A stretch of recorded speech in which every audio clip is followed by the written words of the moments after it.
السلام علیکم ورحمۃ اللہ وبرکاتہ۔ میرے محترم سامعین و ناظرین، کیا آپ نے کبھی یہ سوچا ہے کہ قیامت کی نشانیوں میں ایک دریا کا سونے کا پہاڑ بن جانا بھی شامل ہے؟ جی ہاں، آپ نے صحیح سنا۔ ذرا ہم تصور کریں کہ ایک عظیم دریا جو صدیوں سے بہہ رہا ہے اور جو صدیوں سے لاکھوں انسانوں کی پیاس کو بجھا رہا ہے، جو صدیوں سے ہزاروں کھیتوں کو سیراب کر رہا ہے، جو صدیوں سے ہزاروں اور لاکھوں جانوروں کو فائدہ پہنچا رہا ہے، لیکن ایک دن اچانک اس دریا کا پانی خشک ہو کر، کم ہو کر اور اپنی جگہ سے ہٹ کر اس کے نیچے سے ایک سونے کا پہاڑ ظاہر ہو جائے گا۔ اس کے نیچے سے سونے کا پہاڑ نمودار ہو، جس کو حاصل کرنے کے لیے دنیا کے کونے کونے سے لوگ اس کے اوپر ٹوٹ پڑیں گے، لوگ آپس میں لڑیں گے اور اس طرح خوریزی ہوگی کہ ہر 100 میں سے 99 آدمی قتل ہو جائیں گے، کہ 99 آدمی مارے جائیں گے، صرف ایک آدمی بچے گا۔ کہ اگر 1,00,000 افراد کا لشکر ہوگا تو 1,00,000 افراد میں سے 99,900 افراد مارے جائیں گے اور صرف 100 فرد بچیں گے۔ اتنی بڑی خوریزی ہو، اور یہ کوئی میں افسانہ نہیں سنا رہا ہوں، بلکہ یہ نبی پاک صلی اللہ علیہ وسلم کی سچی، یقینی اور قطعی پیشن گوئی ہے۔ آپ صلی اللہ علیہ وسلم نے اس کو قیامت کی بڑی نشانیوں میں سے ایک بہت بڑی نشانی قرار دی ہے۔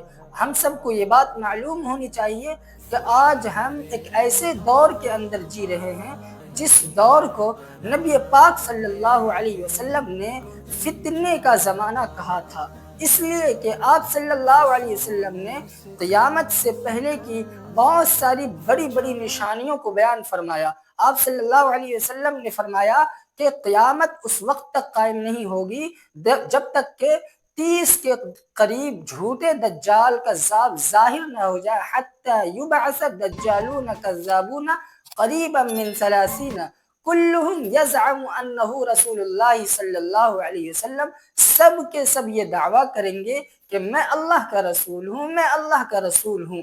آگے فرماتے ہیں آپ صلی اللہ علیہ وسلم، وَحَتَّى يُقْبَضَ الْعِلْمُ، اور قیامت سے پہلے علم اٹھا لیا جائے گا، علم اٹھا لیا جائے گا۔ اگر کوئی یہاں پر یہ اعتراض کرے کہ اس زمانے کے اندر تو ہزاروں مدارس، لاکھوں مدارس دنیا کے اندر موجود ہیں، اسی طرح لاکھوں اور کروڑوں مساجد موجود ہیں اور خانقاہیں موجود ہیں، لہٰذا ہم سے قیامت بہت دور ہے، ابھی تو قیامت نہیں آنے والی ہے۔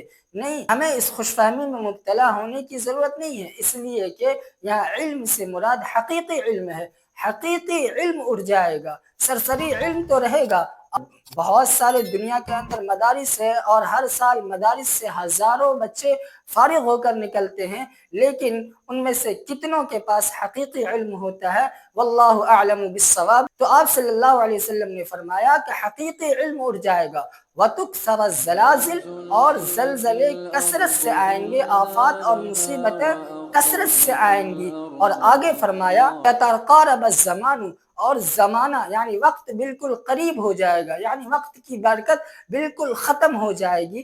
سال مہینے کے برابر گزرے گا اور مہینہ ایک ہفتے کے برابر گزرے گا اور ہفتہ ایک دن کے برابر گزرے گا اور ایک دن ایک گھنٹے کے برابر گزرے گا اور ایک گھنٹہ ایک منٹ کے برابر گزرے گا، تو وقت کی برکت بالکل ختم ہو جائے گی۔ وَتَظْهَرَ الْفِتَنُ، اور فتنے ظاہر ہو جائیں گے، فتنوں کی کثرت ہو جائے گی، بکثرت فتنے نمودار ہوں گے، زنا عام ہو جائے گا، شراب نوشی عام ہو جائے گی، قمار بازی عام ہو جائے گی، سودی کاروبار کا نظام عام ہو جائے گا، پوری دنیا کے اندر سودی کاروبار کا نظام پھیل جائے گا۔ یہ قیامت کی بڑی بڑی نشانیوں میں سے آپ صلی اللہ علیہ وسلم نے ان ساری نشانیوں کی نشاندہی فرمائی ہے۔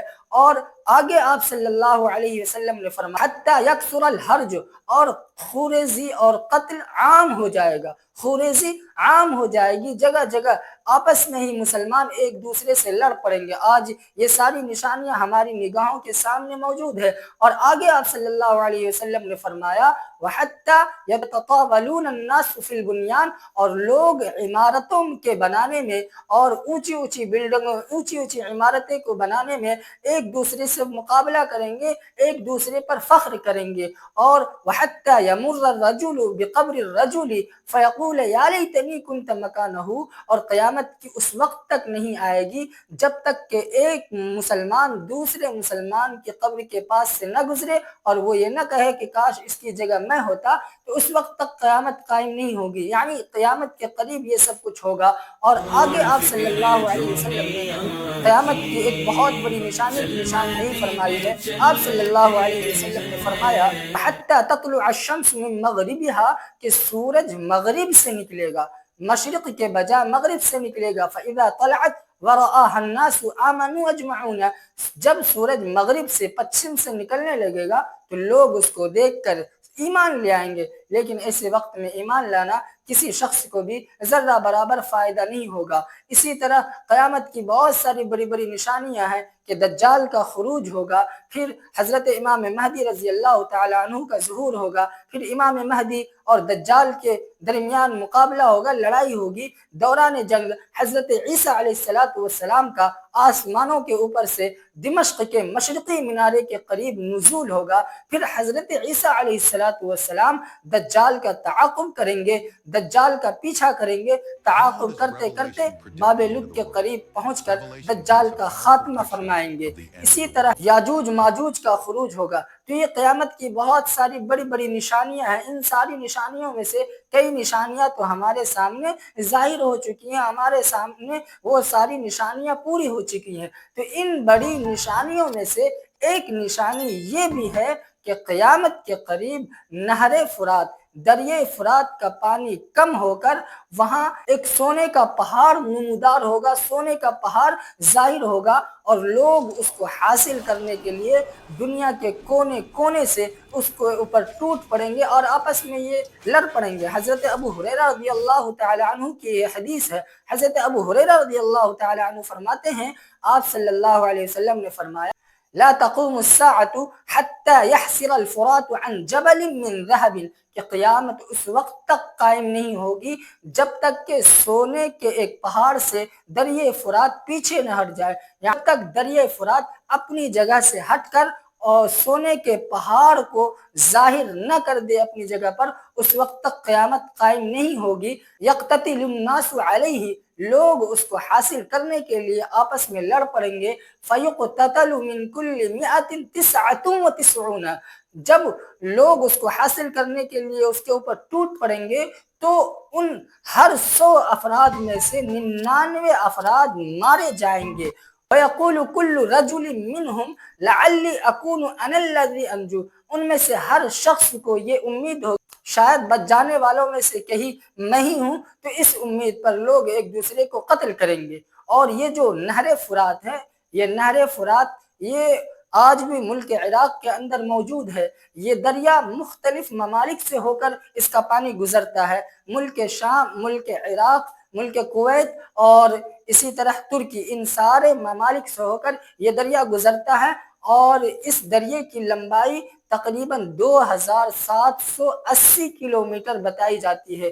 تو اتنا لمبا دریا ایک دن خشک ہو جائے گا اور اس کے نیچے سے سونے کا ذخیرہ، سونے کا پہاڑ نکلے گا۔ اور حالیہ رپورٹ کے مطابق اس دریا کا پانی روز بروز خشک ہوتا جا رہا ہے، موسم کی تبدیلی کی وجہ سے، ڈیمز بنانے کی وجہ سے، اسی طرح خشک سالی کی وجہ سے، تو اس دریا کا پانی روز بروز خشک ہوتا جا رہا ہے۔ اور بعض رپورٹس کے مطابق، بعض رپورٹس کے اندر یہ بھی آیا ہوا ہے کہ اس دریا کے نیچے بہت قیمتی معدنیات اور تیل کے ذخائر موجود ہیں، اور آج اس وقت ساری دنیا کے اندر تیل اور سینے کے اوپر کتنی جنگیں ہو چکی ہیں اور ہو رہی ہیں، یہ سب ہماری نگاہوں کے سامنے ہے، اور یہ سارے مناظر در حقیقت آپ صلی اللہ علیہ وسلم کی اس پیشن گوئی کی طرف اشارہ کر رہے ہیں۔ اور ایک روایت میں آپ صلی اللہ علیہ وسلم نے ایک تنبیہ بھی فرمائی۔ آپ صلی اللہ علیہ وسلم نے فرمایا فَمَنْ حَضَرَهُ فَلَا يَأْخُذْ مِنْهُ شَيْئًا، کہ تم میں سے جو شخص اس وقت موجود ہو تو اس میں ہاتھ بھی نہ لگائے۔ کیوں آپ صلی اللہ علیہ وسلم نے اس کو لینے سے منع کیوں فرمایا؟ اس کی وجہ یہ ہے کہ یہ پہاڑ کا سونا یہ در حقیقت لوگوں کے لیے راحت و آرام اور سکون کا ذریعہ نہیں ہوگا، خیر و برکت کا سامان نہیں ہوگا، بلکہ یہ سونے کا پہاڑ لوگوں کے لیے ایک آزمائش ہوگی جو لوگوں کے دلوں کو دنیا کی محبت میں اندھا کر۔ اب رہی یہ بات کہ اس حدیث سے ہمیں کیا سبق ملا؟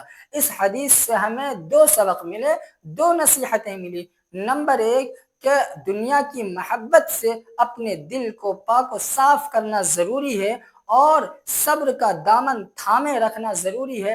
مال کی محبت سے ہم اپنے دل کو پاک و صاف کرنا ضروری ہے، اس لیے کہ مال کی محبت انسان کی عقل کو اندھا کر دیتی ہے، مال کی لالچ انسان کی عقل کو معوف کر دیتی ہے۔ یہ تو آپ صلی اللہ علیہ وسلم نے صراحت کے ساتھ یہ بات بیان فرمائی ہے۔ ایک حدیث سے آپ صلی اللہ علیہ وسلم نے فرمایا ایاکم والشح، کہ تم مال کی لالچ سے بچو، فانما ہلک من کان قبلکم بالشح، اس لیے کہ اس مال کی حرص اور لالچ کی وجہ سے تم سے پہلے بہت سارے لوگ ہلاک و برباد ہو چکے ہیں۔ امرہم بالبخل فبخلوا، یہ مال کی لالچ تمہیں بخیلی اور کنجوسی کا حکم دے گی تو تم بخیل بن جاؤ گے۔ امرہم بالقطیعۃ فقطعوا، یہ مال کی لالچ تمہیں رشتے ناطے کو توڑنے کا حکم دے گی تو تم رشتے ناتوں کو توڑ بیٹھو گے، اپنے خاندان کو تباہ و برباد کر بیٹھو گے۔ امرہم بالفجور ففجروا، یہ مال کی لالچ تمہیں گناہوں کے کاموں پر آمادہ کرے گی، گناہ کا کام کرنے کو کہے گی تو تم گناہوں میں مبتلا ہو جاؤ گے۔ مال کی محبت یہ بڑی خطرناک چیز ہے، اور دنیا کی محبت یہ ہمارے ایمان کے لیے در حقیقت ایک خطرہ ہے۔ نمبر دو، ہر حالت میں اپنے ایمان کی حفاظت کرنا ضروری ہے، اور صبر کا دامن تھامے رکھنا ضروری ہے۔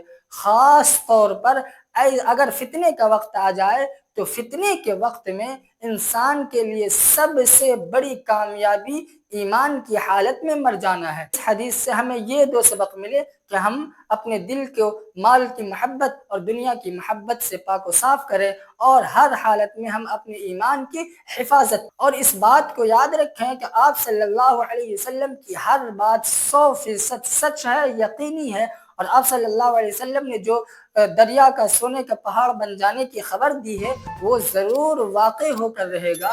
اس لیے ایسے وقت میں ہماری تیاری یہ ہونی چاہیے کہ اگر کوئی آفت آ جائے تو آفت کے وقت میں ہمیں اللہ اور اس کے رسول صلی اللہ علیہ وسلم کے حکم کے مطابق عمل کرنا چاہیے، نہ کہ ہم مال کی محبت میں گم ہو جائیں۔ مال کی محبت میں ہمیں گم نہیں ہونا چاہیے۔ اللہ تبارک و تعالیٰ سے دعا کریں کہ اللہ تبارک و تعالیٰ ہمیں مال کی محبت سے بچائے، اور ہر حالت میں خاص طور پر فتنے کے زمانے میں اپنے ایمان کی حفاظت کرنے کی توفیق عطا فرمائے اور خاتمہ بالخیر فرمائے، آمین۔